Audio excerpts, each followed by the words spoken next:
వచ్చే 3 ఏళ్లలో రాజకీయం ఎటు మలుపు తిరిగే అవకాశం ఉంది. ఈ 3 ఫేజ్లు మనకు అర్థం కావాలి. ఆడవాళ్ళ మీద చెయ్యి పడింది అంటే మొత్తం పులివెందుల తాలూకా కొట్టాడు, తీసుకున్నాం. మా టైం వస్తుంది, మేము కొడతాం. ఈసారి మాత్రం జగన్ 2.0. అందుకోసమే జనంలోకి వచ్చిన జగన్ రాజకీయంలో డీటాక్స్ మోడ్ ఆన్ అయిందా? డీటాక్స్ మోడ్ అంటే ఏంటి? లిమిటేషన్స్, హర్డిల్స్ అన్నిటినీ షెడ్ చేసి పక్కనేసి అడ్వాంటేజ్ పుంజుకునే దిశగా అడుగేయటం మొదలైంది అనుకోవచ్చా? విజయవాడలో ఇదిగో కృష్ణలంకలో ఇలా బాధితుల ఇంట్లో జగన్ మాట్లాడిన తీరు చూసిన తర్వాత చాలామందిలో ఏది వైసీపీని వ్యతిరేకించే వాళ్ళలో కూడా ఇదే ఫీలింగ్ మొదలైంది కదా. అవునా? కారణం ఏంటి? నేను ఆల్రెడీ చెప్పున్నా కదా, ఎక్కడా కులాల ప్రస్తావన లేకుండా, వ్యక్తిగత ఆరోపణలు లేకుండా జగన్ మాట్లాడిన తీరు గోల్డ్ స్టాండర్డ్ అన్నా కదా ఈ పరామర్శ తర్వాత. మరి ఇది చూస్తే జగన్ రాజకీయం నెక్స్ట్ ఫేజ్లోకి వెళ్తోందా అనే ఫీలింగ్ వస్తుంది. నెక్స్ట్ ఫేజ్ అంటే ఏంటి? అసలు ఇప్పటి వరకు జగన్ రాజకీయంలో ఎన్ని ఫేజులు ఉన్నాయి? అసలు జగన్ దాటాల్సిన మేజర్ హద్దులు ఏంటి? దాటుతూ ఉన్నాడా? డిస్కస్ చేద్దామా? వచ్చే 3 ఏళ్లలో రాజకీయం ఎటు మలుపు తిరిగే అవకాశం ఉంది, ఎప్పుడు, ఎలా అనే విషయం తెలియాలంటే ఈ 3 ఫేజ్లు మనకు అర్థం కావాలి. ఇదిగో నేను ఇక్కడ 3 ఫ్రేముల్లో పెట్టా కదా. అసలు ఈ 3 ఫ్రేముల వెనక అసలు ఇంపాక్ట్ అండ్ పొటెన్షియల్ ఫ్యాక్టర్స్ ఎలాంటివి ఉన్నాయో తెలిస్తే గనక ఇప్పుడు జగన్ డీటాక్స్ మోడ్ అనేది రాజకీయం మీద ఎలాంటి ఇంపాక్ట్ చూపించబోతోందో మనకు అర్థమవుతుంది.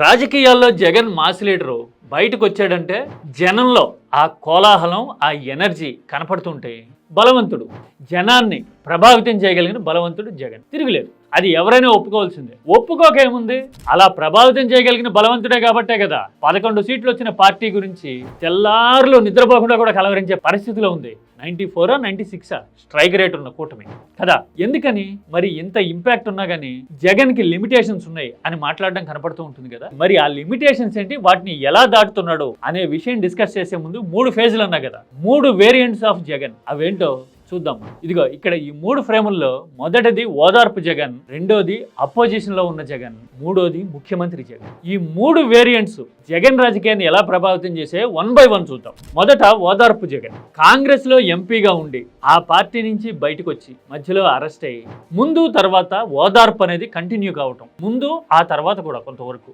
ఓదార్పు కంటిన్యూ కావటం చూస్తుంటాం కదా. ఆ ఫేజ్ జగన్ రాజకీయానికి, పార్టీకి తిరుగులేని ఫౌండేషన్ కదా. ఓదార్పు జగన్ ఎంత బలవంతుడు అంటే నేను ఒక ఎగ్జాంపుల్ చెప్తా. నేను అప్పుడు ఒక న్యూస్ ఛానల్లో న్యూస్ ఇన్ఛార్జిగా ఉన్నా. ఇప్పుడు కూడా ఆ ఛానల్ అటు ఇటు గోపిలాగా ఉంటుంది, కొన్నాళ్ళు అటు కొన్నాళ్ళు ఇటు. ఆ ఛానల్లో ఒకసారి ఒక స్పెషల్ ఫోకస్ అంటారు, అప్పట్లో ఫోకస్ అని, ఇప్పుడు ఏమంటున్నారు మరి ఫోకస్ అనేవాళ్ళం. ఫోకస్ చేశా. ఏంటి అంటే జగన్ ప్రభావంతో టీడీపీ ఏకంగా 30కి పైగా ఉప ఎన్నికల్లో వరుసగా ఓడిపోయింది అని నాకు తెలిసిన సీనియర్లు, సన్నిహితులు కూడా చెప్తూ ఉంటారు. పార్టీలో ఓ దశలో అసలు మనం పోటీ చేయొద్దండి, జగన్ దెబ్బకి తేలిపోతా ఉన్నాము, అసలు పూర్తిగా రూటెడ్ అవుట్ అయిపోయాం అనిపిస్తుంది జనానికి. అలాంటి ఫీలింగ్ రాకుండా ఉండాలంటే మనమే దూరంగా ఉన్నాము అనే డిగ్నిఫైడ్ మోడ్ అయితే బెటరు అని సజెస్ట్ చేశారట నాయకత్వానికి. చూడండి ఎంతలా కుదిపేసిందో రాజకీయాన్ని ఓదార్పు జగన్ మోడ్. అర్ధరాత్రి వేళ ఈ గ్రామానికి వచ్చి ఆడవాళ్ళ మీద చెయ్యి పడింది అంటే మొత్తం పులివెందుల తాలూకా కదా. పైగా అప్పట్లో మీడియా కానీ, నేషనల్ సర్వేలు కానీ ఏం చెప్పేవి? ఇదిగో ఒక్క పేపర్ క్లిప్ చూడండి. ఇదిగో చూసారా, ఏపీని జగన్ స్వీప్ చేయబోతున్నాడు అని. ఇదిగో ఇక్కడ డేట్ కూడా రాశారు ఎవరో, 2012లో వచ్చిన పేపర్ క్లిప్ ఇది. అంటే ఓదార్పు జగన్ జనంలో ఎంపథెటిక్గా ఉండటము, వాళ్ళ ఇళ్లలో వాళ్ళతో భాషం పెట్టేసి కూర్చుని ఇలా మాట్లాడడం అనే మోడ్ ఉంది చూసారా. జనానికి కనెక్ట్ చేసింది, జగన్ ఇలా ఉంటాడు అని చూపించింది, అన్నిటికీ మించి ప్రత్యర్థులకి వెన్నులో వణుకు పుట్టించింది. అందుకోసమే ఇది జగన్ రాజకీయంలో మోస్ట్ ఇంపాక్ట్ఫుల్ వేరియంట్ మోడ్. ఆ తర్వాత విపక్ష నాయకుడు జగన్ 2014లో గెలుస్తాడు అని అనుకుంటే రాష్ట్ర విభజన లేదంటే బీజేపీతో ఆఖరి నిమిషంలో టీడీపీ పెట్టుకున్న పొత్తో, దానికి తోడు రుణమాఫీ చేస్తాము అని చంద్రబాబు అప్పట్లో ఇచ్చిన హామీను వెంట్రుక వాసి అడ్వాంటేజ్ టీడీపీకి ఇచ్చింది కదా 2014లో. ఓడినా కానీ జగన్ కొట్టిన డైలాగ్ ఇప్పటికీ బహుశా ఎప్పటికీ గుర్తుంటుంది కదా. కొట్టాడు, తీసుకున్నాం. మా టైం వస్తుంది, మేము కొడతాం. నువ్వు కొట్టావు, మేము తీసుకున్నాం, మా టైం వచ్చినప్పుడు కొడతామంటున్నాడు కదా. ఈ వేరియంట్లో ఈ కాన్ఫిడెన్స్, కొట్టి తీరుతాం అనే కాన్ఫిడెన్స్ చాలా కీలకమైన ఇంగ్రీడియంట్. ఆ ఓదార్పు జగన్లో ఎంపతి ఉంటే ఇక్కడ కాన్ఫిడెన్స్ ఉంటుంది. ఈ రెండు కలిసి 3వ ఫేజ్ అంటే అధికారాన్ని 2019లో ఇచ్చినాయి. అధికారంలోకి వచ్చాడు జగన్, అసలు ఊహించనంతగా ఓట్ షేర్ వచ్చింది, 50%కి పైగా. సింగిల్ హ్యాండెడ్గా మీడియాని ఎత్తుగడల్ని విడివిడిగా పోటీ చేస్తున్నాము అని లాలూచీల్ని అన్నిటినీ దాటి ఇదిగో ఎంత రావడం అంటే మాటలు కాదు కదా, పైగా సీట్లు కూడా 150కి పైగా ఇండివిజువల్గానే ఇలా వచ్చినాయి. అయితే ఈ మోడ్లో అడ్వాంటేజ్ కంటే కూడా జగన్ రాజకీయంలో దీర్ఘకాలంలో చూస్తే కనుక లిమిటేషన్స్ ఎక్కువ ఎక్స్పోజ్ అయింది.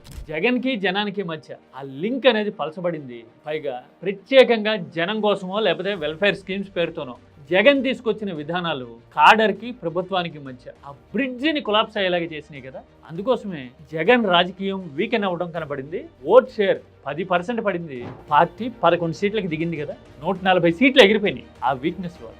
ఈ 3 ఫేజెస్ ఓదార్పు, విపక్షం అండ్ అధికారం, ఈ మూడింట్లోనూ 3 విభిన్నమైన దశలు కదా. ఒక దాంట్లో ఎంపతి ఉంది, ఇంకో దాంట్లో కాన్ఫిడెన్స్ ఉంది, ఇంకొక దాంట్లో లిమిటేషన్స్ ఎక్స్పోజ్ అయిన పరిస్థితి ఉంది కదా. ఇప్పుడు ఈ 3 కలిసి జగన్ రాజకీయాన్ని డిక్టేట్ చేస్తా ఉన్నాయి. ఓడిపోయిన తర్వాత సహజంగా నెగిటివ్ మాట్లాడడానికి ట్రై చేస్తారు కదా అందరూ.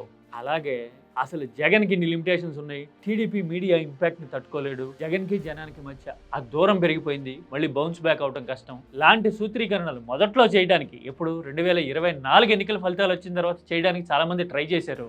కానీ అలాంటి అంచనాలన్నింటినీ తలకిందులు చేస్తూ పార్టీని యాక్టివేట్ చేయడం, పుంజుకోవడం, మళ్ళీ జనంలోకి రావడం, జనం కూడా ఎదురు చూసే పరిస్థితి రావడాన్ని 2 ఏళ్ళు వచ్చేసరికే చూస్తూ ఉన్నాం కదా.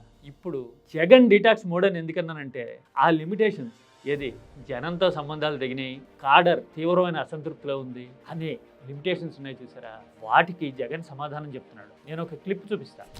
జగన్ 2.0 స్టార్ట్ అయిన తర్వాత ఈసారి మాత్రం కార్యకర్తలను అందరికన్నా బాగా చూసుకుంటారని మాత్రం ఖచ్చితంగా.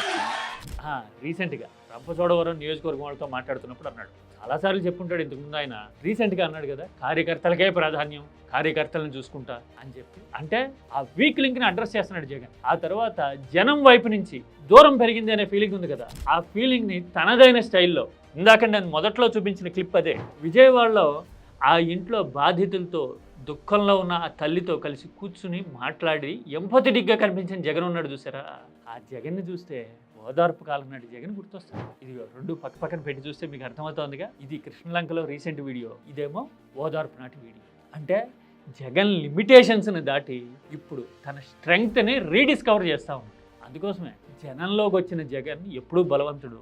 మరి జనంలోకి వచ్చిన జగన్ ఎప్పుడూ బలవంతుడైతే మళ్ళీ పాదయాత్ర చేసి గతంలో కంటే ఎక్స్టెన్సివ్గా ఈసారి దాదాపు ప్రతి మండలాన్ని టచ్ చేస్తా అని జగన్ చెప్తా ఉన్నాడు కదా. మరి అంతలా జనంలో తిరిగితే ఆ బలం ఇంకెంత పెరిగే అవకాశం ఉంటుంది? రాష్ట్రంలో రాజకీయ ఈక్వేషన్స్ ఇంకెలా మారేందుకు స్కోప్ ఉంటుంది? మీకేమనిపించింది? ఈ లిమిటేషన్స్ దాటుతున్న జగన్ని చూసిన తర్వాత కామెంట్ సబ్జెక్ట్ ఓరియంటెడ్గా పార్లమెంటరీ లాంగ్వేజ్లో మాత్రమే చేయండి. This is key talks.